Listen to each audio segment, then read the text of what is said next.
Nah, sahabat-sahabat tadi, demikian tadi cerita saya tentang kayu gaharu, ya mudah-mudahan memberikan manfaat. Saya lanjutkan lagi, yaitu cerita tentang kayu cendana. Kayu cendana adalah kayu yang diambil kayunya, ya, yaitu kayu cendana merah dan kayu cendana putih. Namun yang paling sering ditanam di Indonesia ataupun yang dibudidayakan adalah yang putih, ya. Ini ada cendana Bali, ada cendana Flores, ada sedikit berbeda-beda. Nah, sahabat-sahabat agro, mitra-mitra ado, syarat tumbuhnya yang pertama adalah antara 0 sampai 1.200 meter di atas permukaan air laut dengan curah hujan antara sekitar 600 hingga 2.000 mm dengan suhu kurang lebih sekitar 10 hingga 35 derajat Celcius. Menghendaki tanah humus, vulkanis, gembur, dan sebagainya. Dan utamanya adalah menghendaki pH antara netral hingga alkali. Jadi agak sedikit netral dan alkali. Nah, sahabat-sahabat agro, mitra-mitra agro, ini kita bisa memilih bibit sendiri, bibit cendana, ya langsung di online juga banyak, atau buat bibit sendiri ya dari biji cendana. Jadi bijinya kecil-kecil ya. Ini tadi saya lihatkan di sini. Nah, ini seperti ini kecil-kecil. Berbeda dengan biji gaharu yang agak besar-besar. Kalau ini adalah kecil-kecil. Ya, membuat gaharu cendana pertama adalah kalau kita membuat sendiri, menyemai sendiri, pertama adalah kita memilih biji cendana terlebih dahulu. Kita rendam sampai sekitar kurang lebih 2 jam, ya. Jadi tiap 10 liter air ditambah dengan 1 tutup harmonik, kita aduk, kemudian kita masukkan biji cendana tadi, ya. Kemudian ada yang terapung dan ada yang tenggelam, yang terapung dibuang.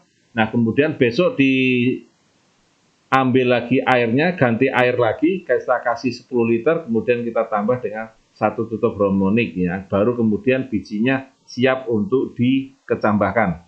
Kita tutup dengan kain basah, ya, sampai sekitar 5 hari. Nah, kemudian sudah muncul kecambahnya. Kecambahnya kita tanam di media tanam yang sudah kita siapkan. Jadi kalau untuk kurang lebih sekitar 1 kilo biji, kita bisa dapatkan antara sekitar 1,5 meter kali kurang lebih sekitar 20 cm ya, medianya seperti itu. Nah, jangan lupa dipotong bagian ujung akarnya. Ini kenapa? Karena nanti akan bersimbiose dengan tanaman inangnya.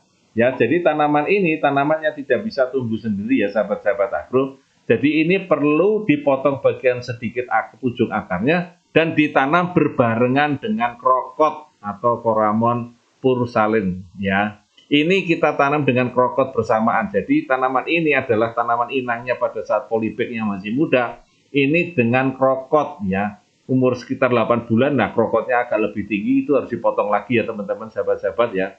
Jadi krokot ini dibutuhkan untuk pertumbuhan dan perkembangan dari kayu cendana. Nah, setelah 30 cm up lah baru bisa kita pindahkan ke lapangan, ya. Medianya kalau kita sirami adalah dengan menggunakan supernasa, ya 1 sendok supernasa dalam 10 liter air ditambah dengan 1 sendok glio untuk anti jamurnya, dicampurkan jadi 1, ya kita diamkan sebentar baru kemudian kita siramkan untuk medianya, ya untuk membantu medianya. Nah, baru kemudian kita semprot dengan peosinasa dan hormonik setelah tingginya kurang lebih sekitar 5 cm sampai 7 cm baru kita semprot dan peosinasa dan hormon, ya. Ini untuk membantu cendananya akan menjadi lebih cepat berkembangnya. Tapi nanti juga krokotnya nanti akan lebih banyak tanaman krokotnya. Jadi tanaman nanti krokotnya agak dikurangi atau dipangkas ya supaya tanaman induknya yaitu cendananya bisa bernafas atau punya tempat untuk lebih bertumbuh. Kemudian disemai, pada saat penyemaian ini bisa campuran tanahnya adalah tanah merah, kemudian pasir, pupuk ya, pupuk kandang dengan komposisi 211 ataupun media-media yang lain yang bisa kita gunakan. Kemudian kita tanam biji cendana dalam kurang 3 sampai 3 meter, ya kalau ini bisa langsung di polybag. Kemudian kita tutup tipis, nah baru kita siram setiap hari dengan air selama 4 sampai 8 minggu ya. Ini bisa kita kocor tadi dengan supernasa 1 sendok supernasa ya. 1 sendok supernasa ditambah dengan 1 sendok glio dalam 10 liter air, kemudian kita siramkan ya, dikocor pakai gembor itu lebih bagus. kemudian setelah 15 cm bibit baru bisa dipindahkan ke lahan ya.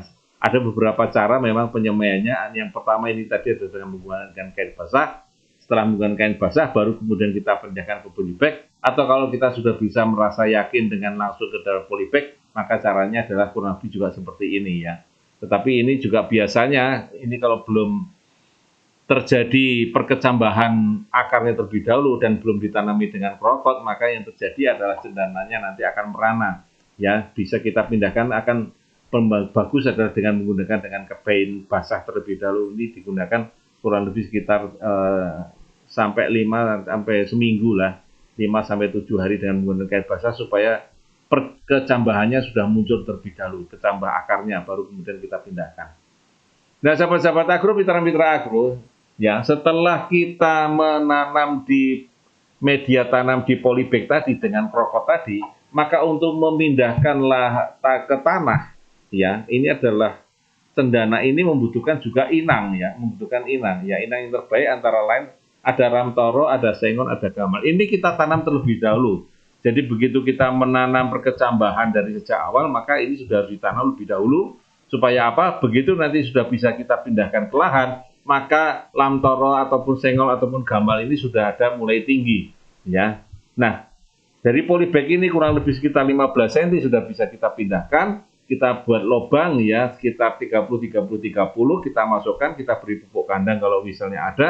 Kemudian kita siram dengan supernasa, ya kita tambahkan dengan bio sebagai anti jamurnya, ya kita siramkan begitu, kita tutup. Kemudian kita harus bikin anjang-anjang karena tanaman ini jangan sampai kena sinar matahari secara langsung dulu, kurang lebih ini sekitar 1 sampai 2 tahun ya anjang-anjang ini ya. Dan ditanam di dekat tanaman naungan ya atau tanaman inangnya. Jaraknya kurang lebih sekitar 1 sampai 1,5 meter ya. Sambil disiram setiap hari kalau pada musim kering ya. Kalau misalnya basah ya tidak setiap hari, tapi kalaupun itu kering ya maka mesti disiram setiap hari. Nah, ini bisa disertai dengan penyemprotan peosenasa dan hormon kurang lebih sekitar 15 hari sekali dengan dosis yang ringan, yaitu 3 tutup campuran peosenasa dan hormonik per tangkinya ya, 3 tutup saja. Ini adalah penanaman tadi 30 kali 30 dipindahkan setelah 1 bulan dan bibitnya jaraknya sekitar 1,5 sampai 2 meter ya. Saran saya cukup 1,5 ya. Kalau terlalu jauh saya rasa nanti bibitnya tidak bisa mendekati inang atau inangnya terlalu jauh dengan tanaman utama. Nah, kemudian penyiangan gulma ini harus sering dilakukan terutama di tahun-tahun pertama ya, supaya jangan terjadi gulma dan terjadi inang dengan tanaman cendana dengan inangnya itu bisa bersatu akarnya, karena ini tanaman ini membutuhkan inang sampai umur sekitar kurang lebih 2 tahun sampai 3 tahun lah ya, baru kemudian bisa ke lahan dengan sendirinya. Ini adalah tanaman dengan pemupukan pupuk makronya ya. Ini saya komparasikan dengan tanaman jati yang sama-sama tanaman kehutanan ya. Kita menggunakan dengan NPK ya, dengan supernasa, dengan menggunakan granul, dengan cara penyemprotannya peosenasa dan hormonik ya. Ini seperti itu. Ini adalah tahun pertama, tahun kedua, dan tahun ketiga. Jadi kita memupuk hanya di 3 tahun pertama saja. Setahun digunakan 3 kali ya. Pemberiannya 3 kali ya. Kalau untuk supernasanya 3 kali, kalau untuk pupuk makronya bisa dibagi 2 kali. Jadi kalau 50 gram di tahun pertama, maka bisa dibagi 2, 25 gram dan 25 gram berikutnya. Kemudian kalau di tahun kedua, ini 100 gram ya teman-teman NPK-nya, nanti dibagi 2, 50 gram dengan 50 gram, dan begitu seterusnya. Nah, tanaman cendana, sekali lagi ini tanaman yang butuh teman sampai usia 2 atau 3 tahun ya teman-teman semua. Dari sejak awal kita dengan menggunakan krokot, utamakan tanaman cendananya yang lebih tinggi daripada krokotnya. Ya, ini kurang lebih sekitar umur 8 bulan ya.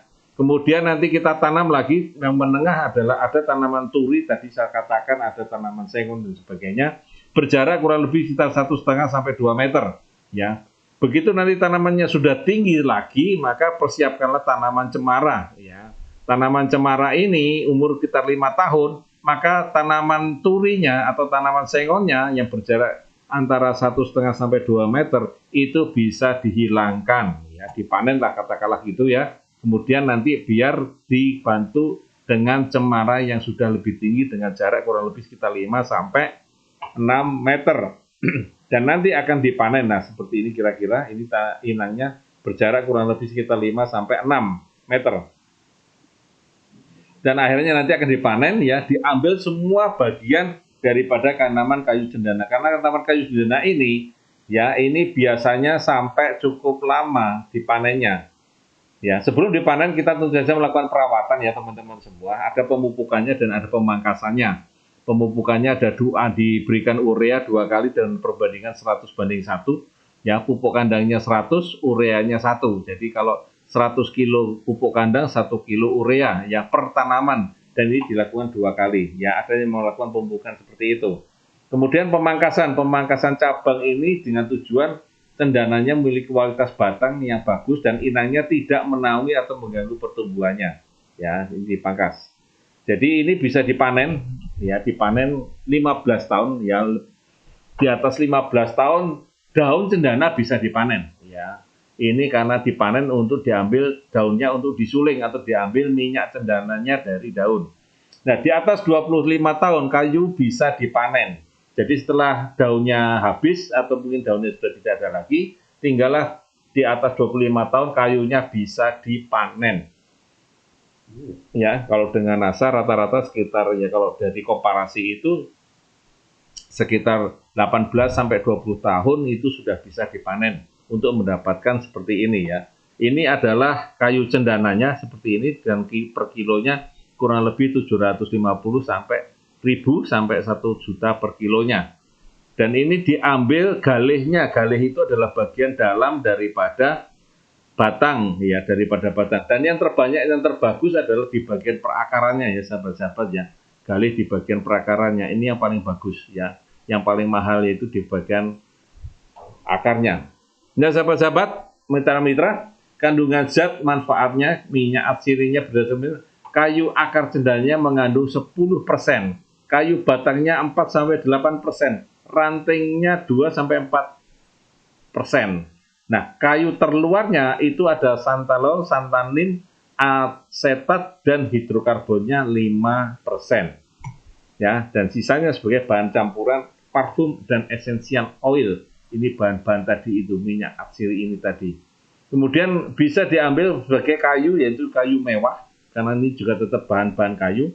Dan kemudian ada serutan-serutan tadi atau serutan atau abu dan sebagainya bila nanti dibuat untuk ritual keagamaan, dibuat hiu atau dupa. Ya ini kalau di Sri Lanka untuk dibuat untuk balsam mayat, jadi bisa serut-serutnya tadi atau mungkin yang abunya tadi bisa dikumpulkan dibuat hiu ataupun dupa. Ya begitu sahabat-sahabat. Lalu keuntungannya apa dengan menggunakan NASA? Yang pertama adalah tanamannya cepat besar sehingga cepat dipanen. Ya, jadi kalau lebih sekitar 5 tahun itu kita bisa memanen. Lebih cepat panen karena cepat besar. Persentase terjadinya galih insya Allah lebih besar.